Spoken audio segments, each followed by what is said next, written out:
When my father told me to sit down, the whole room obeyed before I did. 200 uniforms stared while his voice cut through me like steel. "You're not in command here. Lauren, you're nobody." Laughter rippled across the table. I stood frozen, the weight of his words heavier than the medals on his chest. I'd been called stubborn, emotional, too ambitious, but nobody was different. Nobody meant I didn't exist. What he didn't know was that the moment he said it, I stopped being his daughter and became something else entirely. The kind of ghost even generals can't control. Monday morning hung heavy over Peterson Base, the kind of cold that seeps through fabric and bone. The air inside the briefing room was sharper still, metallic, spotless, merciless. Rows of uniforms lined the long table, shoulders squared, eyes fixed ahead under the glare of white fluorescent lights. At the far end stood my father, the general, steady as stone, voice carved by decades of command. I waited for his nod before presenting my plan. An orbital relay from Strike-Link satellites to cut response time for rescue ops in the Syrian corridor. I'd spent nights refining it, running simulations until dawn, but I should have known better. His interruption landed like a strike. His tone was calm, rehearsed, weaponized for humiliation. Laughter rippled through the ranks. My pulse tightened, every breath a countdown. I gripped my pen until it snapped in my hand. No one noticed.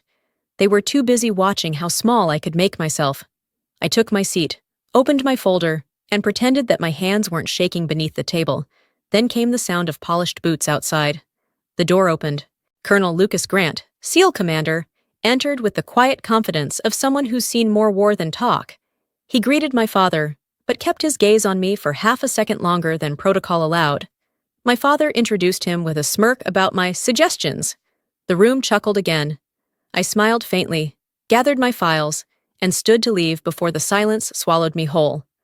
Outside, the Colorado wind cut clean through my uniform. 16 years of swallowing pride, of sitting when told. It all came rushing back. That morning, I realized something had finally broken. He told me to sit down. I was already on my way up. I grew up in a house where silence had a weight to it.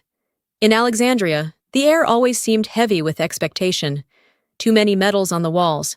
Too many rules between breaths. My father believed fear kept people sharp.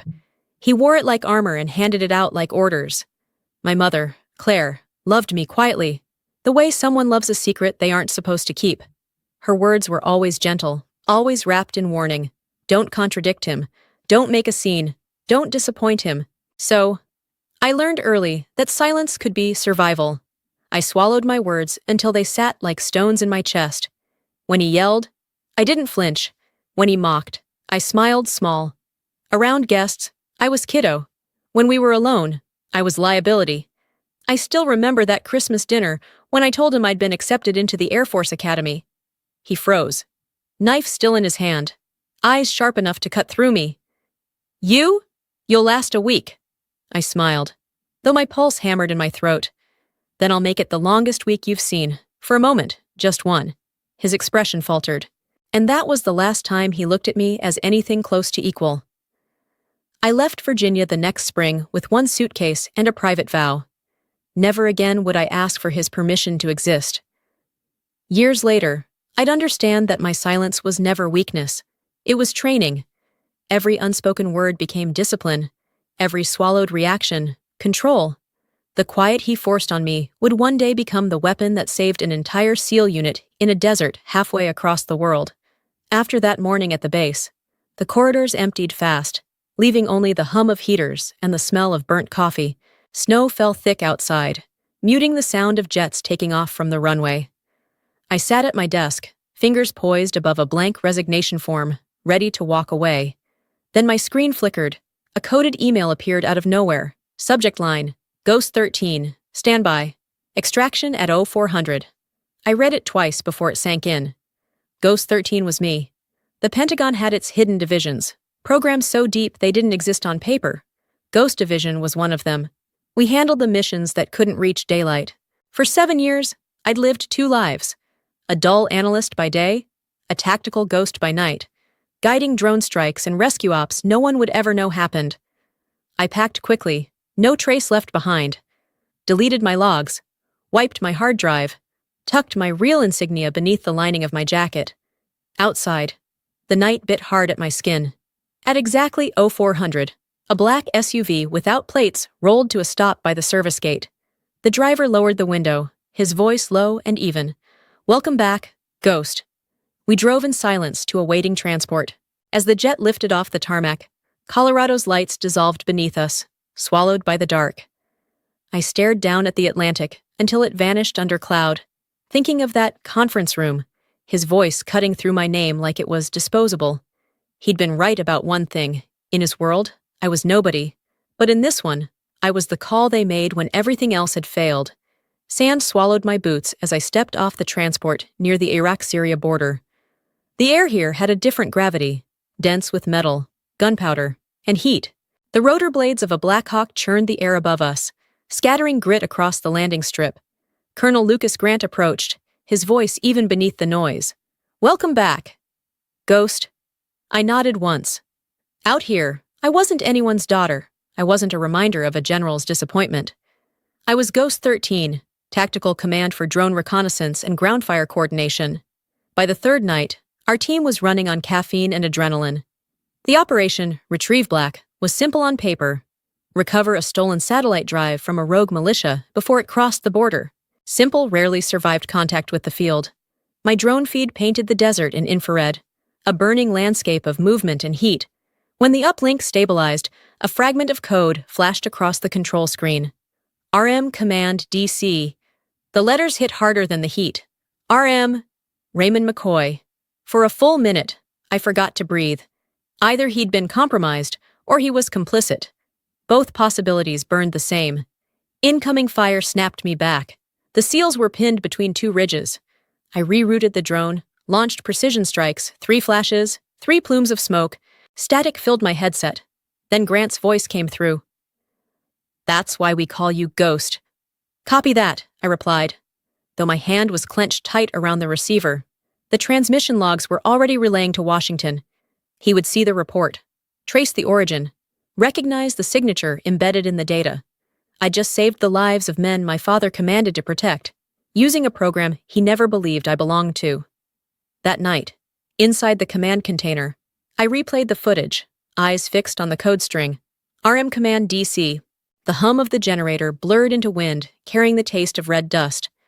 His words from that briefing echoed in my skull, rhythmic as my pulse. "You're nobody." But soon, the nobody he'd dismissed would be the most dangerous ghost he'd ever made. 3 days later, we flew back stateside. The moment we landed, the headlines were already waiting. General Raymond McCoy under internal investigation for security breach. The news felt like static under my skin. I didn't need to guess his reaction. My phone vibrated before I even reached debrief. "If you're involved in this, you're dead to me." I deleted the message. In his eyes, I'd never truly been alive. At Ghost Division's secure site, the conference room lights hummed above the metal table. Grant sat across from me, the security chief beside him, eyes sharp but tired. "We traced the breach," Grant said quietly. "It's not your father. It's someone inside his office, Colonel Haskins." The name landed like a bitter memory. Haskins had been my father's shadow for a decade, the same man who once barked at me to fetch coffee during a Pentagon briefing. If I exposed the proof, my father's career would collapse with him for negligence. If I kept it buried, his reputation would rot under suspicion. Either choice cut through me the same way he'd once cut through my pride. That night, I sat alone in my quarters.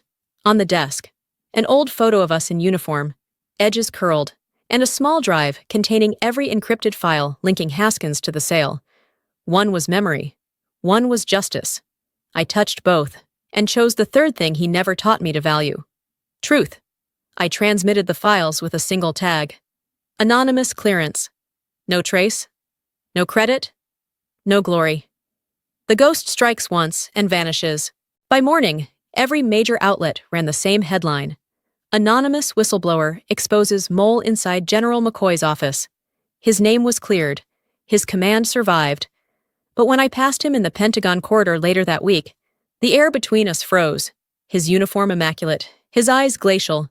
"Don't ever interfere with my command again," he said low enough for only me to hear.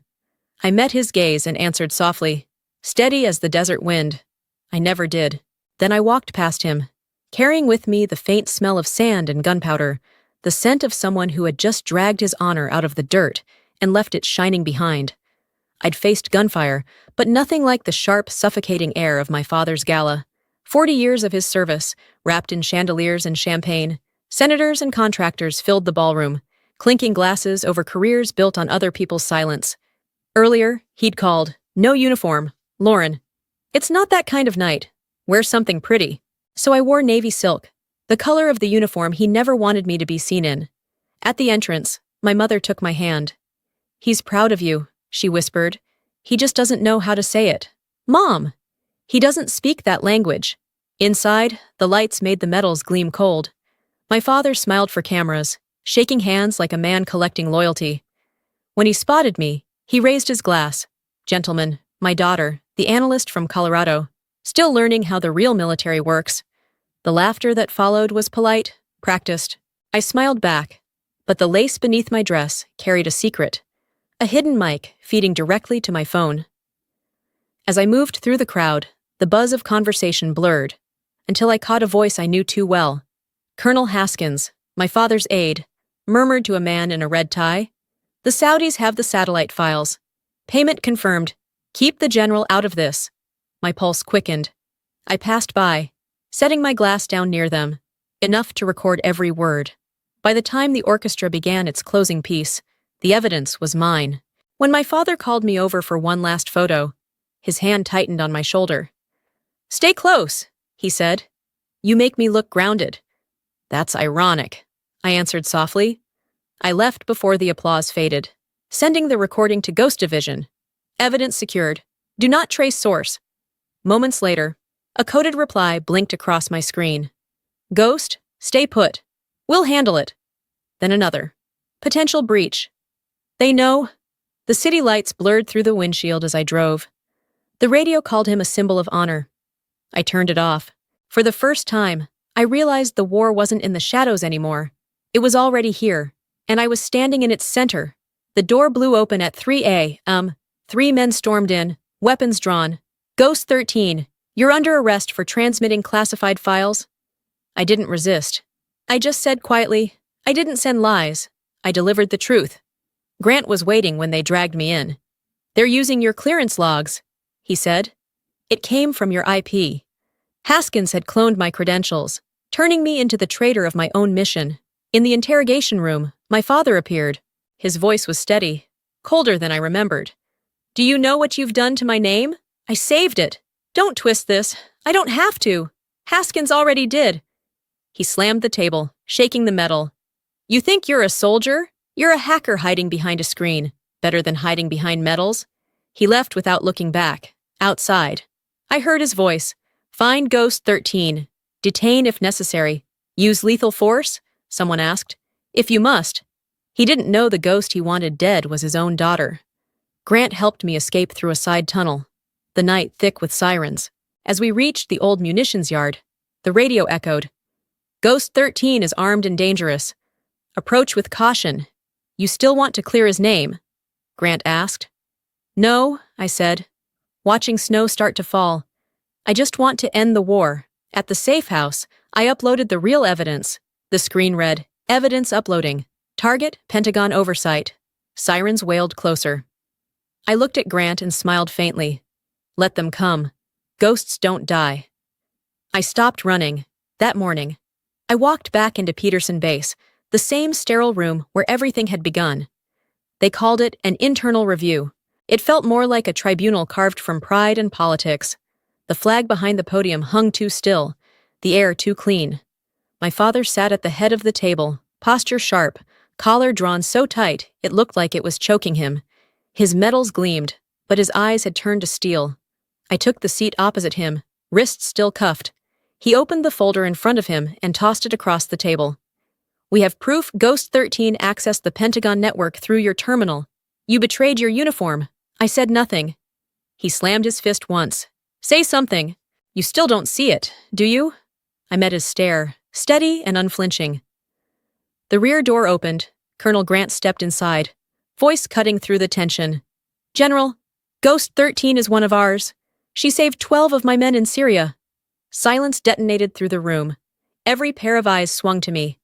I rose, breath even. Status and identifier, Ghost, 13. Clearance level 5, Omega Protocol. Chairs scraped the floor, papers hit the ground. I unclipped the cuffs, placed a small silver badge on the table. G13. Classified access. My father didn't move. For the first time in my life, he was speechless, crushed by the very authority he'd worshipped. I powered up the monitor and played the recording from the gala. Haskins' voice spilled out of the speakers, cold and unmistakable. The Saudis have the package. When it ended, Grant spoke quietly. Haskins was arrested this morning, all traced back to him. I turned toward my father. You signed an order to kill me. His voice cracked. I didn't know. You never do. He sat down hard, the sound of his chair echoing like a verdict. When I left the room, every officer in it stood, not because of rank, not because of fear, but because, for once, they recognized what integrity looked like. Sunlight poured through the glass corridor as I walked out. The reflection caught the silver on my shoulders, bright and sharp. I thought of the first order he ever gave me. Sit down, not today. A week later, I was back in Langley, inside Ghost Division's quiet halls. The investigation was closed. Haskins was convicted. My father escaped charges, but was forced into retirement for command negligence. That afternoon, a plain envelope arrived through military dispatch. No sender, only one line, for Ghost 13. Inside was a short letter, handwriting uneven, ink faded at the edges. Lauren, I don't deserve forgiveness, but I finally understand respect. You fought the war I was too proud to see. I hope you win it. Dad. I read it 3 times, then folded it carefully into my flight jacket. No tears, no anger, just the stillness that comes when survival feels like enough. 2 months later, we met at a small cafe near the Colorado base. No uniform, no rank. Just 2 tired soldiers who had finally run out of things to fight over. He said quietly, You wear those wings better than I ever did. I answered, That's because I learned to fly without permission. The coffee cooled between us. No embrace, only peace, quiet, imperfect, real. That night, I drove along the runway. Wind roared past the windshield. The war was over, and silence was all that remained. 10 years later, Colorado felt softer somehow, still wild, but less hostile. The air at the Air Combat Training Academy shimmered with the heat rising off the runway. And the mountains in the distance looked closer than they used to, like time itself had shifted just enough to let the light in. I stood near the flight line, clipboard tucked under one arm, watching the cadets finish their drills. The rumble of engines and the sharp scent of jet fuel always steadied me. Maybe because it reminded me of everything I'd fought for, and everything I'd survived. One cadet, Emily Torres, lingered after the others left. She was young, stubborn, with the kind of defiance that still trembled at the edges. Her eyes were red when she spoke, voice small beneath the roar of distant aircraft. My dad says flying's not for girls. The words hit harder than I expected. I saw my younger self in her stance, the same quiet hurt, the same flicker of fire that refused to die out. I rested a hand on her shoulder, firm and calm. Your father may give you your name, Emily, but you're the one who decides how high it can fly. She blinked back tears, nodded, and jogged across the tarmac. Her jet came alive, a flash of sunlight bouncing off its wings as it lifted into the open sky. I watched it climb until it became nothing but a silver thread against the blue. The wind rose, brushing across my face, carrying a voice I hadn't heard in years. Sit down, McCoy. I smiled softly. Those words used to cage me. Now, they couldn't touch me, because the sky never learned how to kneel, and neither did I.